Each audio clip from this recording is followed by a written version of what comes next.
కొబ్బరికాయ సాక్షాత్తు శివుడి తల అనే విషయం మీకు తెలుసా? ఒకసారి శివుడు రాక్షసులతో యుద్ధం చేస్తుంటే తీవ్రంగా ఆటంకాలు సంభవిస్తూ ఉంటాయి. అప్పుడు బ్రహ్మదేవుడు ఆటంకాలు తొలగాలంటే గణపతికి పూజ చేయాలని శివుడికి చెబుతాడు.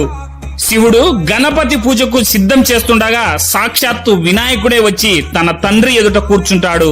పూజ పూర్తి అయ్యాక నైవేద్యం సమర్పిస్తే గణపతి స్వీకరించడం లేదు, ఏది ఇచ్చినా తీసుకోవడం లేదు. చివరికి పార్వతీదేవి వచ్చి ఇష్టమైన పదార్థాలను పెట్టినా తిరస్కరిస్తున్నాడు.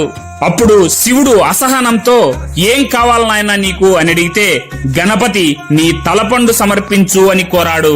వినాయకుడు నా శిరస్సును అడుగుతున్నాడంటే ఏదో మర్మం ఉందని శివుడు గ్రహిస్తాడు. శివుడు ధ్యానంలో కూర్చొని దోసిలి పట్టేసరికి ఆయన చేతిలోకి తెల్లగా మెరుస్తూ గుండ్రంగా ఉన్న ఒక పదార్థం ప్రత్యక్షమైంది. పరమేశ్వరుడికి ఉన్న 3 కళ్ళలాగా ఆ పదార్థంపై 3 కళ్ళు ఏర్పడ్డాయి. లక్ష్మీనారాయణుల శక్తి కూడా అందులో నిక్షిప్తమైంది. శివుడి తలపై ఉన్న గంగమ్మ జల రూపంలో అందులోకి ప్రవేశించింది.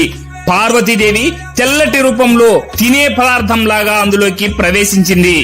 అప్పుడు ఆ పవిత్ర పదార్థాన్ని గణపతి ప్రేమతో స్వీకరించాడు. అలా అప్పటి నుంచి ఇప్పటి వరకు కొబ్బరికాయ లేకుండా చిన్న పూజ కూడా జరగడం లేదు.